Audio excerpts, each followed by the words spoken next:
Oui, oui, je sais, vous êtes déçus. Ouais, je sais, après le gros teasing que j'ai fait à la fin du dernier épisode de Findings, eh ben, vous devez être un peu déçus. Mais comprenez que c'est une très grosse vidéo que je prépare.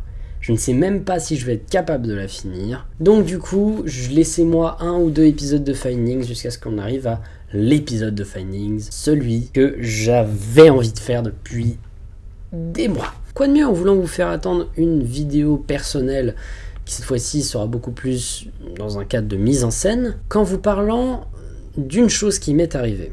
Alors, que l'on soit clair, on va parler aujourd'hui d'un thread Twitter que j'ai réalisé. Je vais parler de quelque chose qui s'est passé en fait dans ma vie. Et voilà, pour ceux qui pensent que ce que je vais raconter est un fake, je vous invite à aller à ce timecode, juste pour que l'on soit clair, d'accord? En tout cas, j'aurai des choses à dire après vous avoir raconté l'histoire. Laissez-moi vous raconter l'histoire très étrange qui s'est passée en décembre dernier avec l'affaire du poltergeist de Robin. C'est parti. Tout commence le 29 décembre 2018. Ce jour, très tard dans la nuit, je poste un tweet plutôt alarmant. Ok, la porte vient de claquer encore, c'est plus possible. J'arrive plus trop à dormir depuis quelques temps à cause d'un problème de porte qui claque dans ma maison. C'est insupportable, t'as beau fermer toutes les fenêtres, vérifier que ton chat n'est pas la cause, toujours une porte qui claque et qui ruine ta nuit. Là, c'est la porte de ma chambre qui vient de claquer et j'ai mis 20 minutes à pouvoir émerger de mon lit sans crever d'angoisse. Comme je suis sous médoc, c'est plutôt dangereux ce genre de stress. En effet, je suis encore aujourd'hui sous anxiolytique et notamment sur de très gros antidépresseurs, donc c'est assez dangereux de me foutre un stress monstrueux comme ça. Le truc c'est que ça a commencé il y a genre 2 mois et que tout va croissant. Les portes claquent tout le temps et j'ai l'impression d'être le seul à l'entendre. On peut peut-être penser que j'en rajoute mais ça me terrifie. Surtout qu'après t'as 2-3 trucs qui peuvent se passer, genre il y a 2 jours c'est la porte du salon qui s'est fermée et j'ai entendu des bruits de pas juste après. J'ai juste peur de venir confronter l'événement par moi-même et de me retrouver face à face avec un mec ou pire face à rien du tout, ce qui arrive beaucoup trop souvent. J'ai commencé à dormir en bas dans la chambre d'amis et maintenant j'enregistre toute l'activité dans ma chambre, je suis terrifié. Et je finis avec une photo de mon chat, qui d'ailleurs est juste là. Oh boy boy. Ainsi, ce soir-là, ou plutôt ce matin très tôt, j'avais démarré une affaire qui allait durer quelques jours et qui allait être vraiment captivante pour toutes les personnes qui ont pu être là sur mon Twitter. Et je vais donc vous raconter l'histoire, tout ce qui s'est passé, uniquement à partir des... Quelques temps après, pendant l'après-midi, j'essaye de reparler de ces trucs. J'aimerais reparler de la situation d'hier. Le chat a agi de manière chelou, il a miaulé extrêmement fort à exactement 5 h du matin et s'est mis à gratter la porte. Je me suis dit qu'il voulait sortir mais la porte était entrouverte. J'ai ouvert la porte un peu mieux mais il a continué à miauler et m'a regardé pendant les 10 minutes les plus longues de ma vie. Il miaule fort quand il veut. Après il est parti à une vitesse genre vous pouvez pas imaginer. Je l'ai pas revu avant aujourd'hui 15 h après qu'il soit parti. Je sais pas si j'ai halluciné à mort mais j'ai entendu des bruits de pas venant de ma chambre pendant toute la nuit jusqu'au matin. C'est peut-être le chat mais c'est un comportement chelou pour lui de marcher devant un endroit fixe sans s'arrêter ou miauler. Je sais pas quoi en penser. Et là, c'est là que je vais commencer à vraiment enquêter, à vraiment avoir des obsessions sur le sujet. Cette nuit, je checkerai vite fait les bouquins dans la chambre, etc., pour voir s'il n'y a pas des trucs chelous. J'ai pris beaucoup de photos au flash dans ma maison et une photo est vraiment bizarre. Alors, une petite explication parce que des gens n'avaient pas tout à fait compris ce que je montrais dans ces photos. Tout simplement, mon appareil photo, qui j'utilise actuellement pour filmer cette vidéo, coucou. Toutes les photos que je prends avec mon appareil photo sont prises en 2 exemplaires. C'est un système que j'ai mis, voilà, sur mon appareil photo. Elles sont prises à environ une demi-seconde d'intervalle. Et là, j'ai pris une photo dans ma chambre le 29 décembre 2018. Et sur le premier exemplaire de photo, il n'y avait rien. Et sur la deuxième, il y avait ça. Une tache noire. Non, pour le coup, c'est pas beaucoup, c'est pas grand chose, mais j'étais pas habitué en fait à être face à des choses un peu paranormales comme ça. Encore une fois, écoutez la vidéo jusqu'à la fin avant de dire que tout cela est fake, s'il vous plaît. Donc là, je me décide à faire une stratégie, je décide de fermer toutes les portes dans ma maison et voir si ça claque encore, ça voudrait dire que c'est anormal. J'installe ainsi un dictaphone dans ma chambre. Alors un dictaphone, c'est un petit objet qui peut enregistrer des sons, plutôt compréhensible en fait comme concept. Et moi, je l'utilise normalement pour enregistrer ma batterie, pour enregistrer des sons que j'entends un peu partout. C'est très utile quand on est musicien, mais là, c'est aussi beaucoup utilisé par les chasseurs de fantômes. Je reviens un peu plus tard dans la nuit, quelques temps après minuit. 30 décembre 2018. Ok, là il s'est passé un truc. Claquement de porte. Je suis seul chez moi. Je regarde tout de suite le dictaphone. Impossible de trouver la source du bruit. C'est à l'étage, c'est tout ce que je sais. Ok, c'est ouf. Je check le son de dictaphone. T'as 2-3 pics de bruit, dont 1, une ouverture de porte à minuit 40 environ, et 2, le claquement de porte à 1h18 environ. Et on comprend vite pourquoi j'ai pas entendu l'ouverture. Elle était beaucoup plus discrète. Je fais une vidéo viteuf pour que vous écoutiez ça. Je mets ça sur Twitter. Et donc voici la vidéo que j'ai postée.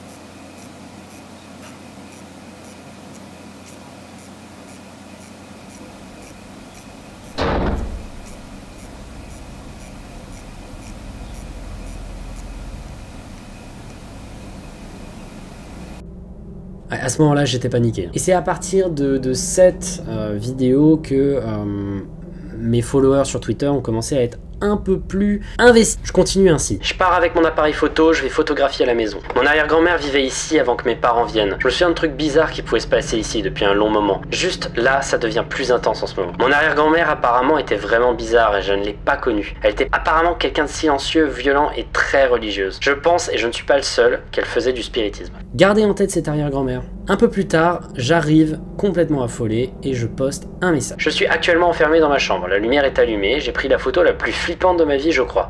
Je sais pas si je psychote mais regardez à droite de moi. Je parle pas des deux reflets en forme d'yeux qui font déjà flipper, mais de la sorte de front. Alors voici l'image en question. Et voici l'image un peu retouchée pour augmenter la lumière. Comme je l'ai dit, vous voyez probablement les deux yeux un peu bizarres ici. Moi, ce que j'aimerais vraiment que vous voyiez, c'est ça. Voilà.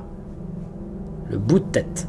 Alors, il n'y a vraiment rien de grave dans le fait de voir ça. Mais je commençais à être parano, hein, faut pas déconner. Les gens commencent à me demander d'aller me reposer, etc. Parce que voilà. Mais du coup, je reviens un peu plus tard, pendant l'après-midi, après avoir dormi un peu. J'ai posé des questions à ma grand-mère aujourd'hui. Je débriefe plus tard, et il y a du lourd. Concrètement, ma grand-mère m'a dit que mon arrière-grand-mère tombait dans la superstition, et qu'elle disait à la fin de sa vie qu'elle avait fait une grosse bêtise. Ma grand-mère pense savoir, connaissant sa mère comme très superstitieuse, elle croyait aux démons, poltergeist, etc., par peur de la mort. Elle cherchait à invoquer pour s'assurer que l'après-vie pouvait exister.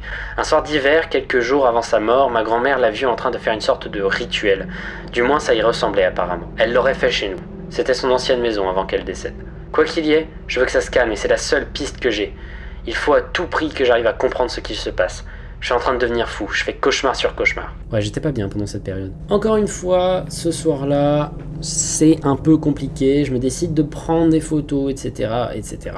Et notamment de faire ce que j'avais annoncé au début, c'est-à-dire prendre des photos dans ma chambre d'amis, histoire de voir s'il n'y a pas des petits trucs qui pourraient indiquer un peu plus de choses sur ce qui s'est passé. Je suis vraiment pas mis à l'aise par le miroir en bas, j'ai l'impression que c'est un endroit actif. C'est une... Ok, j'ai trouvé des trucs un peu inhabituels, je continue à chercher. Hey, quand j'y pense, je me souviens plus où ma grand-mère avait vu mon arrière-grand-mère faire son rituel à la con. Je sais pas si elle m'en a parlé. Je sais en tout cas, et je ne l'ai pas précisé, que ce rituel était lié à un objet. Peu importe ce que ça signifie. 2 post-it trouvés dans les bibliothèques, pas de livres bizarres en revanche. Et c'est là qu'on commence à rentrer dans des trucs vraiment bizarres, des bails très sombres. J'ai trouvé 2 post-it dans la chambre d'amis que je vais m'empresser tout de suite de vous lire. Le premier dit « Message à Robin, sors d'ici, vite ». Et le deuxième dit « Trave, 15-10-2018, Ext 20, Int 18 ». Et avec en dessous un petit 27. Alors le deuxième, encore aujourd'hui, je sais pas. Probablement des notes de travaux, d'où le trave. Mais le plus important, c'est le message à Robin. Sors d'ici, vite. Je me décide ensuite de continuer un peu mes investigations, un peu pris dans la hype du truc. Et je dis que je vais filmer un peu ma maison en espérant voir ce qui pourrait se passer. Et je reviens quelques minutes après, en postant. Ok, fuck ma vie, il s'est passé un truc juste terrifiant. Je mets la vidéo, après, silence radio. Je m'enferme dans ma chambre, pas de claquement de porte pour l'instant. Je ne sais pas ce que c'était, il y a certainement une explication logique, mais fuck, c'était juste effrayant. Voici la vidéo en question.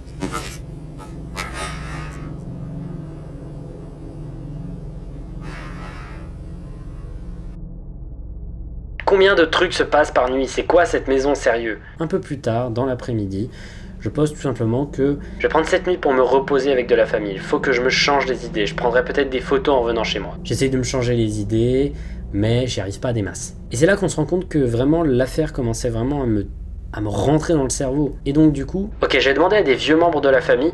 Robin était apparemment le nom de la peluche de quelqu'un. C'est hyper chelou comme rêve quand même. Je sais pas si ma grand-mère dort, je vais peut-être essayer de lui demander si Robin ça lui dit quelque chose. Ok, une avancée incroyable, je commence à comprendre.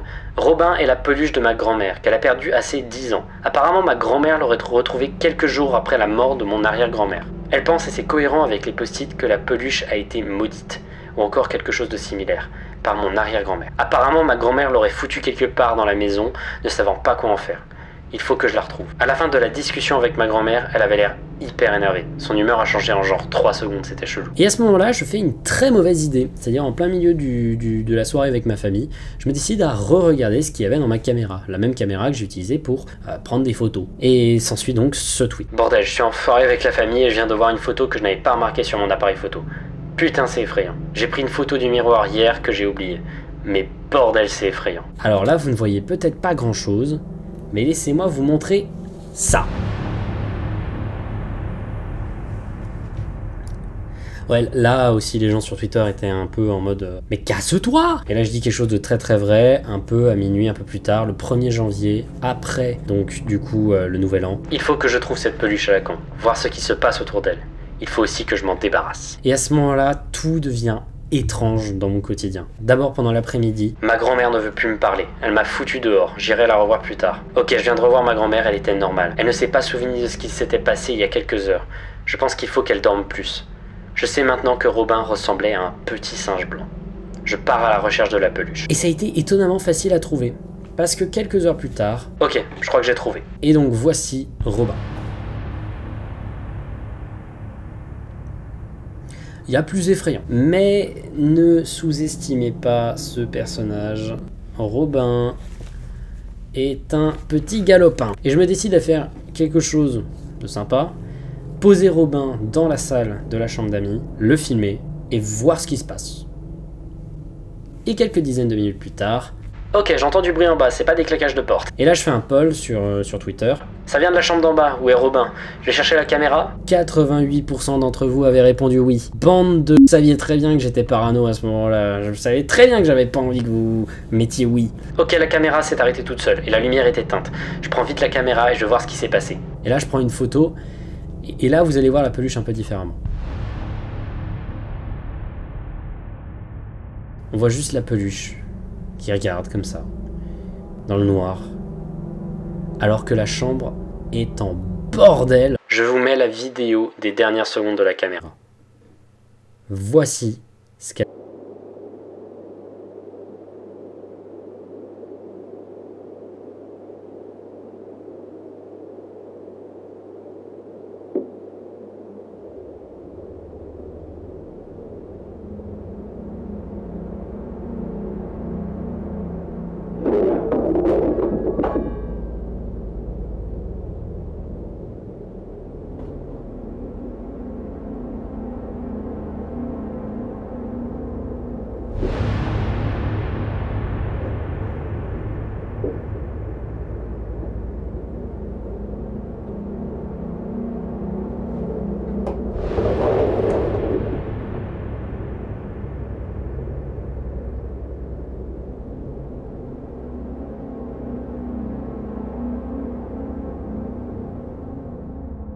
Ok, faut que je fasse quelque chose, je suis un peu bloqué. Faut que je me débarrasse de cette merde. Je vais peut-être démarrer un live Twitter, vite, faut que je documente. Je fais un live Twitter qui est un échec complet et je vais essayer ensuite pendant de nombreuses minutes d'essayer de faire des live sur live, live sur live, live sur live, jusqu'à ce qu'en fait aucun ne marche. Et à la fin du dernier live, un phénomène se passe à côté de moi, il y a un truc qui bouge à côté de moi et ça me terrifie. J'écris « Bordel, c'était quoi à la fin du live?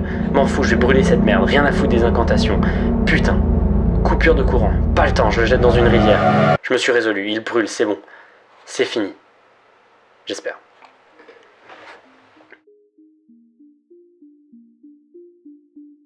Et c'est la fin de ce qui s'est passé avec Robin. Après cela, il ne s'est rien passé de particulier. Maintenant, voilà, nous sommes avec les gens qui ont cliqué sur le timecode. Voilà. Cette histoire est entièrement fausse. Et honnêtement, je pense que la majorité d'entre vous, qui me connaissent bien, savent qu'elle était complètement fausse. Ce genre de création, c'est un peu mon dada, j'adore ça. Et c'est là qu'on va pouvoir faire un message important, et que j'avais envie de passer depuis longtemps, mais que je n'arrivais jamais à trouver le moment où en parler. J'aimerais vous parler en fait de Findings et de l'objectif de cette émission. Parce que... le problème, c'est que c'est pas une émission dont le concept est facile à comprendre, mais c'est facile d'y réagir. Et en fait, Le problème, c'est que pour l'instant, les épisodes de Findings les plus célèbres, c'est pas toujours ceux sur lesquels j'ai le plus bossé, et c'est définitivement pas ceux qui représentent forcément toujours l'esprit de la série. En effet, et là, je vais peut-être surprendre beaucoup de gens, Findings n'est pas une série de débunkage. Loin de là. C'est même tout l'inverse. Débunker, c'est pas important dans Findings. Je vais vous expliquer ce qu'est Findings, voilà, juste pour que vous compreniez, et ensuite on va revenir à ce Twitter, pourquoi j'ai fait ce fake, etc. Findings, quand ça parle d'événements réels, c'est une émission qui documente un mystère. L'objectif est de montrer un mystère, comment il s'est créé, et qu'est-ce qui fait qu'aujourd'hui encore on peut en parler, et qu'est-ce qui aujourd'hui en fait un mystère, quelque chose dont on ne peut pas trouver la réponse. Et quand ça parle d'une création sur internet que je sais évidemment est un fake, ça devient plus une émission de critique artistique où j'expose un peu toutes les parties du mystère qui a été créé avec le projet artistique, souvent des ARG. Et l'objectif est de montrer comment des gens un peu créatifs arrivent à créer des histoires et des nouveaux modes de création de jeux avec très peu de moyens. Et l'objectif, c'est de vous faire ressentir un peu le mystère que c'est et de vous inviter à chercher. Parce qu'au fond, tout ce que je vous montre dans Findings, c'est des trouvailles personnelles, d'où le nom Findings. Et du coup, pourquoi créer un fake? Parce que j'aime pas les émissions sur internet. Ciao. Non, j'aime pas les émissions sur internet parce qu'on a tendance à beaucoup trop formatiser en fait. Formater. Elles ont tendance à avoir un format beaucoup trop fixe, à avoir même carrément parfois une structure qui ne change jamais. Et moi, je peux pas supporter ça. Je peux pas supporter ça, je peux pas me supporter que un jour, j'ai le droit de vous surprendre. C'est-à-dire à la fin d'une vidéo, de faire une fin qui n'a rien à voir avec le reste, d'un coup, d'un jour à l'autre, faire pour un seul épisode, un épisode dans la forêt, comme j'avais fait avec le tueur, ou alors encore comme avec l'épisode où je regarde des vidéos maudites, terminer sur un court-métrage, moyen-métrage, long-métrage, auquel vous ne pouvez pas vous attendre. Et je m'apprête à faire ça pour un Finding qui arrive, et je l'ai déjà teasé. Et honnêtement, ça me fait un peu peur, parce qu'il y a une mouvance dans les commentaires de mes vidéos Findings en ce moment, c'est les gens qui disent « Oui, mais c'est évident que c'est fake ». Oui, c'est fake, enfin c'est évident quoi. Les exemples typiques qui arrivent, c'est notamment avec le thread sur Reddit, avec Skina, et vous savez là, la masse noire qui apparaissait. Il y a un nombre de gens qui disaient « Mais oui, mais c'est fake ». Fake donc inutile. J'ai vraiment reçu un commentaire qui disait fake donc inutile. Mais qu'est-ce qu'on s'en bat les couilles que ce soit fake? Parce que fake, ça a une connotation négative, mais au fond, toutes les histoires que vous racontez, c'est des fakes. Quand vous allez au cinéma, vous n'allez pas crier devant vous fake. Non, vous allez juste apprécier une histoire. Et juste là, c'est des histoires racontées dans un autre format. Et c'est tellement raconté, et ça demande tellement d'interaction avec le spectateur que les spectateurs s'appellent des joueurs. C'est pour ça qu'on appelle ça des jeux de réalité alternée, des ARG, des Alternate Reality Games. En fait, c'est une nouvelle manière de créer des jeux, et c'est des jeux de rôle. Les jeux de rôle, c'est le jeu le plus naturel de l'humanité. Quand tu es enfant, la première chose que tu fais pour t'amuser, c'est d'imiter les gens. Faire un rôle, jouer un rôle, c'est le mode de jeu le plus instinctif du monde. Et lorsque des gens font un JDR papier dans un couloir, tu vas pas leur dire « Eh mais vous êtes débiles, la magie ça existe pas ». Ils vont juste te regarder et c'est taper la plus grosse barre du monde. Non. Voilà. Un fake, ça peut être intéressant. Les rouages d'un fake, ça peut être incroyable à analyser.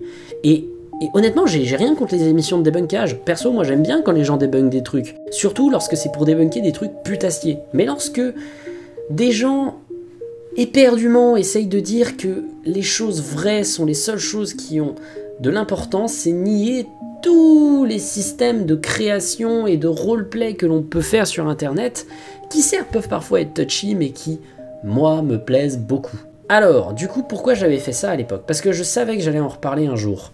Et franchement, le message que je voulais transmettre avec ça, c'est que en quelques jours, j'ai pu faire une expérience plutôt sympatoche. Franchement, il y a beaucoup de défauts dans ce thread, mais j'ai fait un truc sympatoche sur Twitter qui a plu aux gens, et c'était pour fêter le nouvel an. Ça s'est terminé voilà, après le nouvel an. J'ai beaucoup aimé faire ça.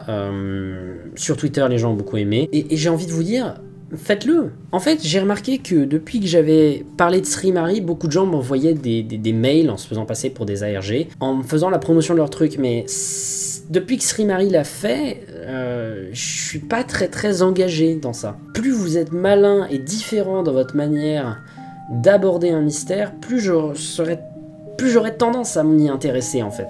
Et là, ce que je voulais dire avec ça, c'était que, alors certes, ça n'a pas fait grand bruit, mais ça a pu intéresser les gens. J'ai fait un thread sur Twitter avec littéralement 0 € de budget.